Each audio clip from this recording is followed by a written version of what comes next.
Hello, everyone, and welcome to today's webinar. We are going to be looking at fundraising strategies for COVID-19 recovery specific to economic development organizations. I am really delighted to have with us today two guest presenters, and I'm going to introduce them in one moment. Before I do so, I just want to say a couple things about how we run our webinars here at GIS Planning.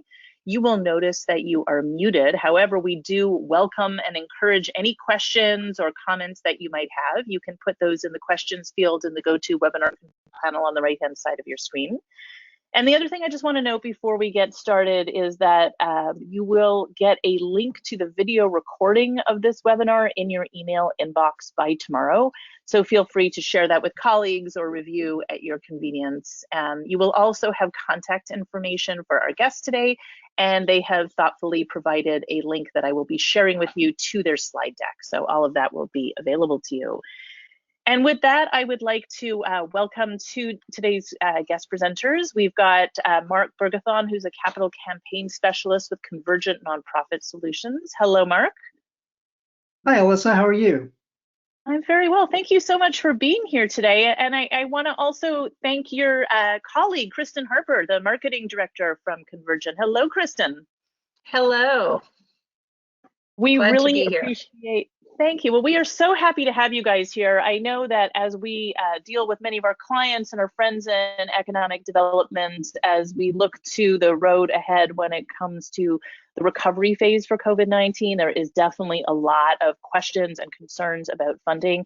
Many of our clients have that question about the GIS data tools that they use, and we know this is really a huge, huge question. So we are really excited to have you here. I am going to turn the controls over to you, Mark, so that you can share your screen, and we're excited to hear what you have to share today. Okay, terrific. Can you see my screen now? We can. That looks great. Perfect. Well, thank you very much. We've got a presentation. I think it'll be about 20 minutes, and then we've got some time for Q&A after that. And as Alyssa said, you will have our contact information if you would like to contact us directly afterward. We're happy to answer any questions whenever they arise. So I'm just going to dive right in. Kristen's going to handle some of this, but I'm going to handle most of it. And hold on a second here. There we go. We're just planning to give you a little bit of our background so that you understand who we are and what we do. Want to talk about the investment funding model, which is sort of a best practices for, in our view, for raising money for economic development normally. Tell you what we're seeing today, and talk a little bit about fundraising for economic development as we go forward and emerge from this crisis. And I'm going to share with you a case study of back from the Great Recession that might be instructive as well, and then we'll move into Q&A. Convergent is a national capital campaign management firm, fundraising campaign, investment campaign management firm, headquartered in Atlanta. We actually do work for all kinds of nonprofit organizations, but economic development organizations and chambers of commerce who handle the economic development function for their community is by far our largest market segment. And we've helped hundreds of EDOs and chambers across the country for many, many years, raised money, and have done a little bit of work in every state in the country and a little bit of work outside the country, but we're primarily a US firm. And almost everything that we do for these organizations is manage their fundraising campaigns or conduct the feasibility studies that position those campaigns for success. So we've really got our finger on the pulse of economic development fundraising, at least throughout the United States, and a little bit beyond. The investment campaign model for funding economic development organizations, we view this as a best practice. Hundreds of economic development organizations have adopted it over the years. And at a 30,000-foot view, it basically works like this. You develop a multi-year plan, strategic plan, program of work for growing your economy, addressing your community needs. It's usually a 3 to 5 year plan, and 5 years is the most common. You develop a 5-year budget for what it's going to take to implement that plan, and you establish 5-year goals if it's a 5-year cycle. And then you essentially launch a fundraising campaign to secure 5 multi-year fundraising commitments to match the plan. And once the money is raised, you focus on implementing the plan, attaining the goals, and in the process providing a return on investment to your stakeholders. At the end of that multi-year cycle, typically the organization will develop a new plan, new budget, set new goals, and justify a new round of investment from their investors. And it's typical for organizations to ratchet up cycle over cycle, both in terms of their funding and in terms of the outcomes that they deliver. And there are some economic development organizations that are in their 5th or 6th or 7th 5-year cycle and have been doing those successfully for decades. So that's what we view as the best practice and what we most frequently see when we work with clients. And our role is at the outset of each of those cycles to help to establish the plan and secure that funding. So what are we seeing right now? At any given time, we probably have a couple of dozen projects going on around the country. And in mid to late March, most of those campaigns paused. There was just tremendous uncertainty. There was a sense among many of, sort of a reluctance to go out to the business community and continue asking for money under the circumstances. There were travel issues, health concerns, and so most of the campaigns sort of called time out in March or early April, but not all of them. Some of the campaigns continued, and some have continued without interruption and haven't missed a beat and are doing very well, which is very interesting. A lot of those campaigns were in the early sort of foundation stage where a lot of the work could be done remotely or without a lot of meetings. But there have been in some of our campaigns solicitations done virtually via Zoom or other technology. Some of the campaigns that paused have already restarted or are about to, so things are sort of reigniting, and we've even had some new efforts confirmed that they're about to get underway. And over the course of these past couple of months, we've seen significant pledges, funding commitments come in from businesses and investors, several 5-figure commitments, and even in one of our campaigns, a $1 million lead commitment that was just confirmed a few weeks ago. So by no means has all fundraising ground to a halt.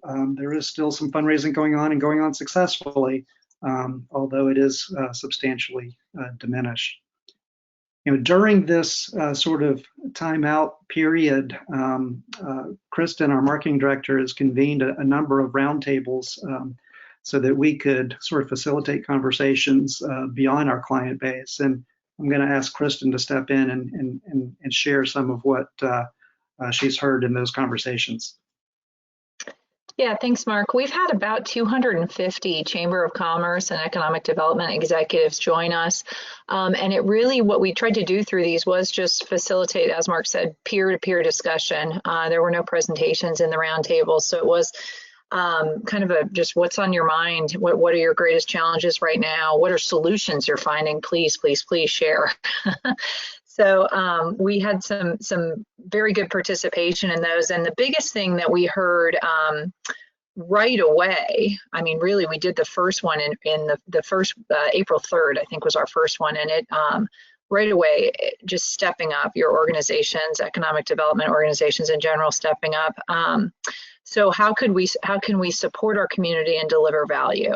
And so idea after idea came out on these webinars. In the very beginning, I think a lot of you probably did landing pages, everything from what restaurants are open in our community to job boards, hotlines, shop local campaigns have kind of gained popularity, it seems like, repurposing some of the marketing materials that may not be being used right now.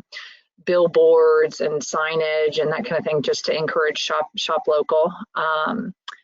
And then regular communication has been another kind of common theme to kind of break through the uncertainty. A lot of the people that we talked to were making personal phone calls to investors and really engaging their board to help do that.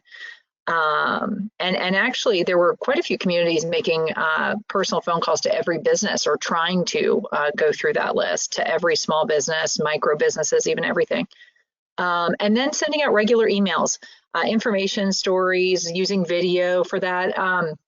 I'm really trying to add value. A couple of the things we heard, I guess there was a lack in the beginning of second language materials, explaining the CARES Act, explaining the PPP.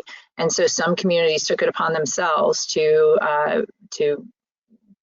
send out some of that. And then other communities just really did a lot of webinars and that kind of thing around the CARES Act and around the PPP to try and help whatever they could do for the small businesses in their community. So offering value. And then the other thing that we heard very consistently was offering these supportive services to all businesses in the community, not just members. And then offering members or constituents different payment options. So whether people have delayed payment, organizations have delayed payment completely, or gone to monthly payments or different kinds of payment options, they've really given some flexibility as far as that goes. And then if you want to go to the next slide, Mark. Yep. So overall, we really heard a lot of what kind of led us to put this slide together for some other webinars that we had done just on what nonprofits in general and economic development organizations and chambers of commerce should be doing right now. So obviously the federal funding, but also seeking increased private funding and a lot of scenario planning that I'm sure you're all already doing, but not just the 30, 60, 90-day scenarios, but what could happen if funding does come through, doesn't come through for 6 months, 9 months, that kind of thing. And then revising your strategic plans. But in addition to looking at those goals and those long-term plans, also addressing short-term tactics to kind of help the immediate needs of your community. And then reducing reliance on negatively impacted industries, but also at the same point, looking at some of the industries that have not been impacted negatively. So the tech industry, med tech, but also technology in general, and some other industries that you may find represented in your area, but you may not, and you may want to look at trying to market to. And just in general, being fluid, being flexible, kind of customizing as you go is what we're seeing and we're recommending today, just overall. Yeah, excellent. Thank you. And so, as we kind of turn to where we go from here, we're counseling organizations to put in the hard work now to make sure that your goals and outcomes fill the community needs of today in this changing environment, and rather than the organizational needs of yesterday. And it's so important to show your impact and to have a sense of urgency. We've seen that it can be very, very powerful. A lot of folks, again, I sort of alluded to it earlier, are sort of reluctant to do fundraising, when the economy is kind of crashing. But I think it's important to keep in mind that economic development is never more needed. The need is never more intensified than when the economy is down, and it's really strongly needed when the economy is dramatically down.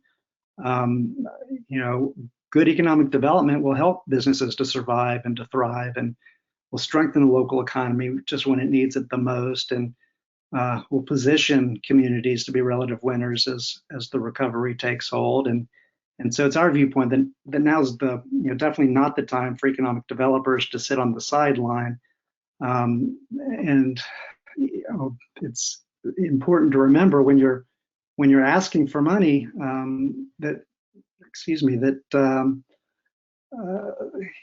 don't have the mindset that you're begging for charity to meet your own needs. You're proposing to employ strategies that that meet the business community's needs and meet the community as a whole needs. And you're seeking investment that will allow you to provide that benefit.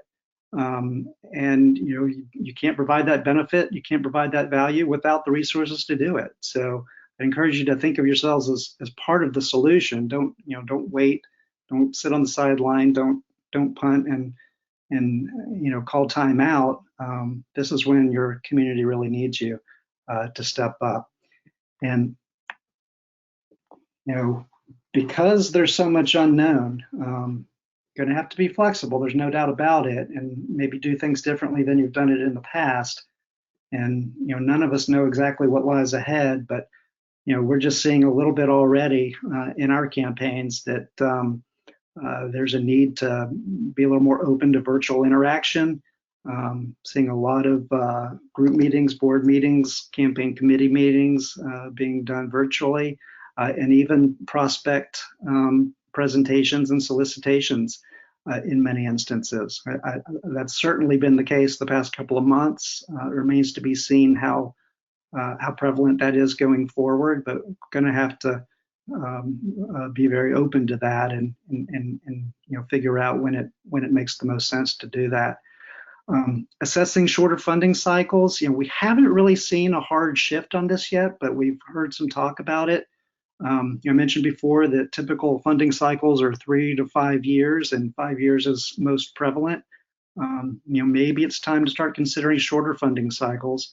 Not just because it's harder to make longer term commitments maybe for a lot of businesses, but because perhaps the near term program of work needs to be much more focused on the current environment, before maybe reassessing what your plans and programs need to be a few years from now. Flexible payment options, and Kristen mentioned this already, but I put it in the context of larger, capital campaigns and investment campaigns. Typically we're securing multi-year pledges. I think we're going to have to be very much open to accepting, contingent pledges, pledges to be reviewed annually. Allowing deferred or backloaded payments within the pledge cycle. I think that we're just going to have to be very accommodating to the investors' needs, recognizing that they're participating voluntarily, and even a more traditional pledge commitment is not necessarily enforceable. So I think flexibility there is going to be key. And then, thinking about new investor opportunities that maybe you haven't in the past, there are definitely some businesses and some sectors that are emerging as, I don't want to say winners, but that are doing fairly well in the current environment, and may continue to do so. And they may be good sources of potential funding. As we look back to the Great Recession, I just want to, sort of highlight, we've been doing this a long time, and we've seen some significant economic, downturns, and none greater than the Great Recession of 08, 09. We did a lot of economic development fundraising back then, and very successfully. And here's a sampling of that. It sometimes surprises people, but as I said before, there's never more of a need for economic development than when the economy is down.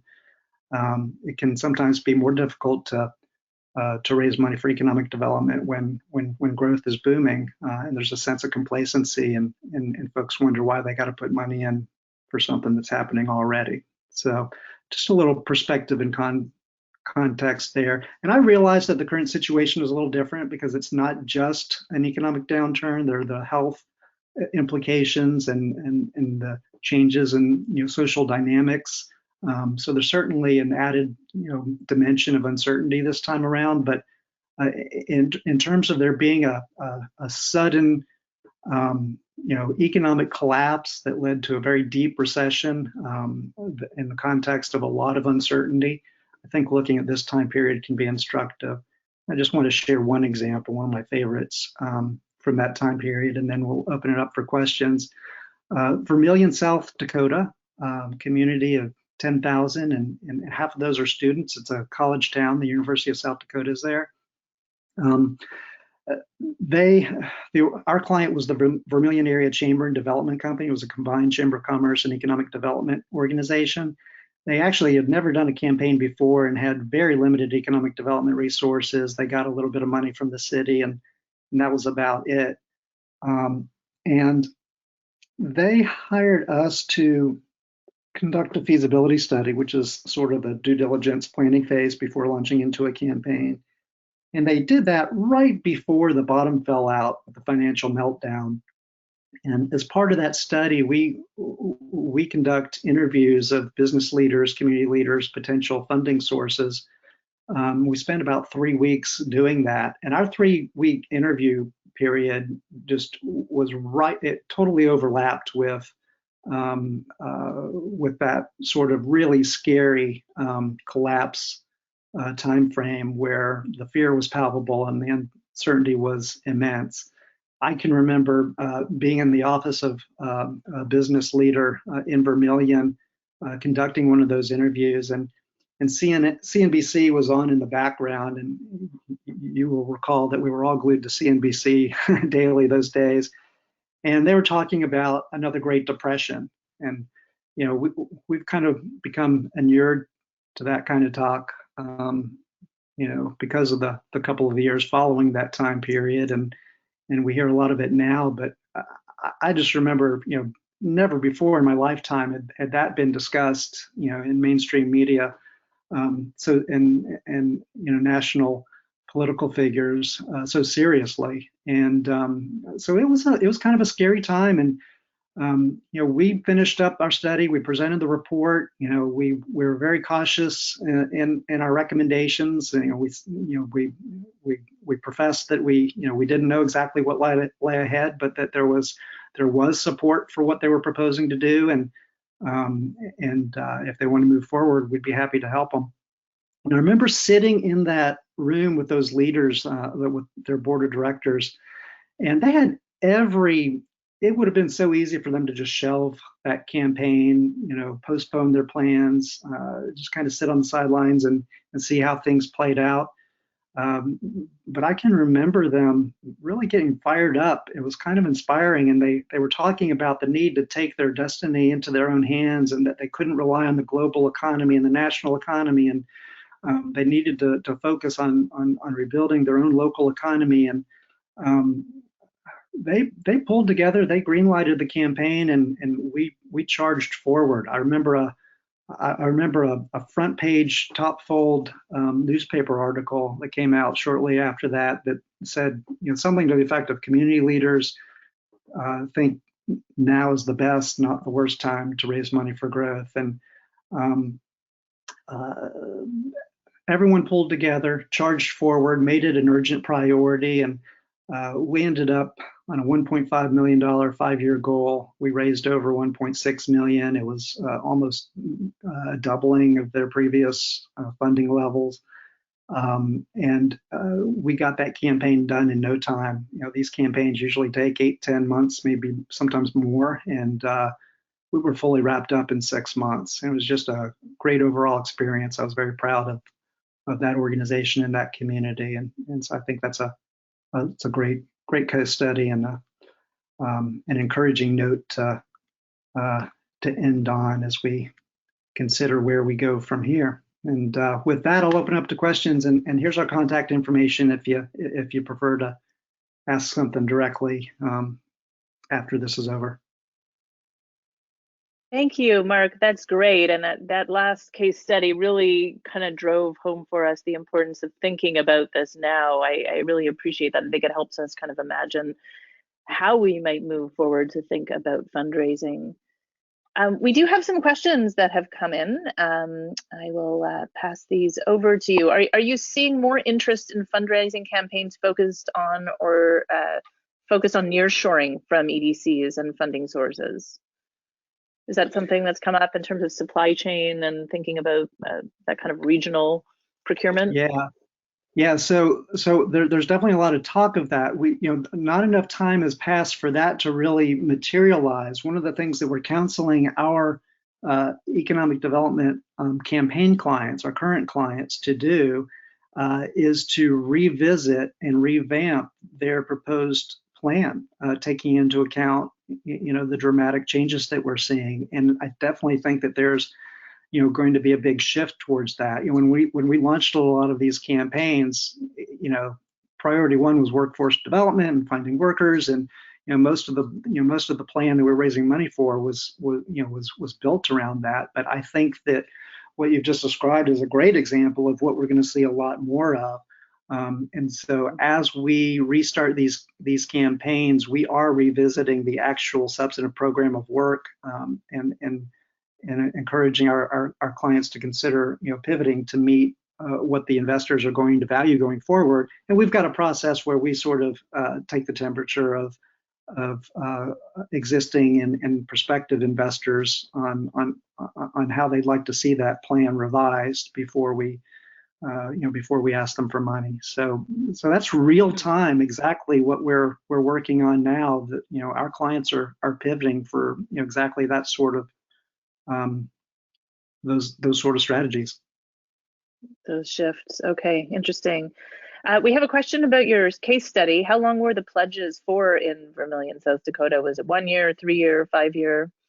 Yeah, so that was a 5-year plan. Those were 5-year commitments, 5-year budget, 5-year goals. And at the end of that time, and so they did very well with what they were focused on, which was business recruitment, retention, job creation, capital investment, and at the end of that 5 years, they developed a second plan, and we came back in and helped them with that one as well. And virtually, the investors were pleased with what happened with their previous investment because they re-upped, and we actually raised a little more money in the second round. Okay. Brian wants to know if you're seeing more interest in fundraising campaigns focused. Nope, sorry, this one we already did.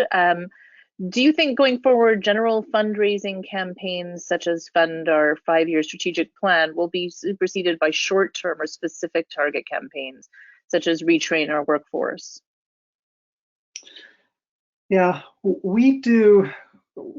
I think that, again, the programmatic subject matter of these campaigns is likely to shift, as they have periodically, for as long as we've been doing them. But I think that the mechanism of a multi-year investment campaign will continue. We may see a lot fewer 5-year plans and more, let's say, 3-year plans, for example, but I don't think that the multi-year will go away. Okay, that makes sense. And another question about your case study there. Do you know what percentage of the businesses in Vermillion were locally owned? Not off the top of my head. I would say, I'm trying to think, and it's been a while. The city was on the public sector side. The city and the county were a part of it, but the bulk of the funding came from the private sector and led by the banks, and those certainly were headquartered elsewhere. Utilities headquartered elsewhere. The hospital system, I can't remember if that was locally owned or part of a larger system, but was a significant investor. And locally headquartered companies. But remember, this is a town of less than 10,000 people, and it's a university town, so it's not like there were a lot of headquartered companies there. But we certainly got the locally based business base involved in conjunction with larger companies that had a branch or a plant there. Fantastic. Okay. Yeah. Thank you. It's certainly a question everyone being very concerned right now about independently owned businesses, especially small and medium-sized businesses. This takes us to the end of the questions that I've got here. Is there anything else, Mark or Kristen, you'd like to share with us before we bring this to a close? I can't think of anything. Kristen, how about you? Do you have anything on your mind? No, I don't think so. No, I appreciate you all giving us the opportunity to share. We're looking forward to jumping back in and jumping back out there. I was going to say that we did do an interesting podcast with Jeff Finkel from the IEDC 2 weeks ago, and he spoke a lot about what Mark said and about one of the questions. The nearshoring question was definitely a big topic that Jeff discussed with us, and specifically how important it was going to be to bring that supply chain closer to home, and how much focus that he was already seeing communities place on that. So our podcast is linked on the front page of our website if anyone wants to listen to that episode. I thought it was particularly interesting. Yeah, terrific. Excellent. Thank you. We're going to include a link to your website in the follow-up email, so people should click over and check on that. Perfect. Well, thank you so much. I think this brings to the end. Well, thank you. Thank you both very much. This was super interesting, incredibly timely. I'm very pleased to have been able to host you guys on our webinar series. Thank you all. And thank you all who've taken time out of your busy days to join us today. We appreciate you. We appreciate the work you're doing for your communities. And we will be in touch. You'll hear from us tomorrow with a follow-up email with a link to all of this. Please feel free to reach out. Mark and Kristen, thank you. Have a lovely day, and we will be in touch shortly. Excellent. Thank you, Thanks Elisa. so much. Bye-bye. Take care.